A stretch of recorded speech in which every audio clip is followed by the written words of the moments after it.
Seoul, North Korea and fully rejects and the latest UN sanctions against its citizens and entities is of hostile act and will continue its nuclear weapons development without a delay, its foreign ministry spokesman said on Sunday. The UN Security Council on Friday expanded targeted sanctions against North Korea after its repeated missile tests, adopting the first such resolution agreed by the United States and Pyongyang and APO's only major ally China since U.S. President Donald Trump took office.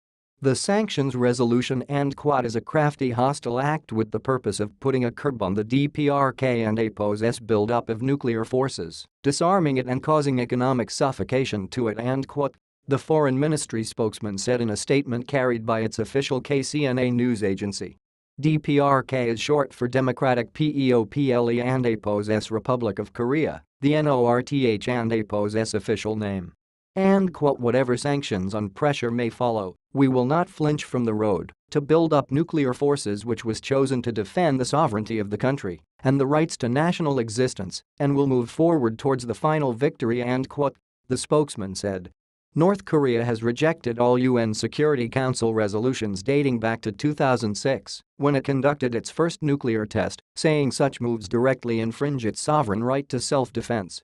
The United States has struggled to slow North Korea and APO's nuclear and missile programs, which have become a security priority given Pyongyang and APO's vowed to develop a nuclear-tipped missile capable of hitting the U.S. mainland.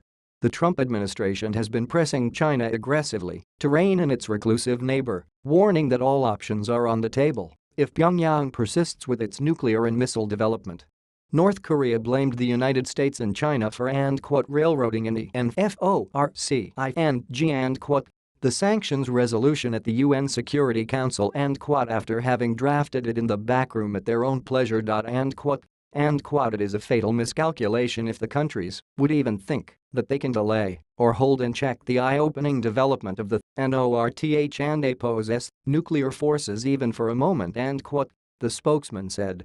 Adding names to the UN blacklist mean a global travel ban and asset freeze, making the listings more symbolic given the isolated nature of official North Korean entities and the sophisticated network of front companies used by Pyongyang to evade current sanctions. The UN Security Council first imposed sanctions on Pyongyang in 2006 over its ballistic missile and nuclear programs and has ratcheted up the measures in response to 5 nuclear tests and 2 long-range missile launches.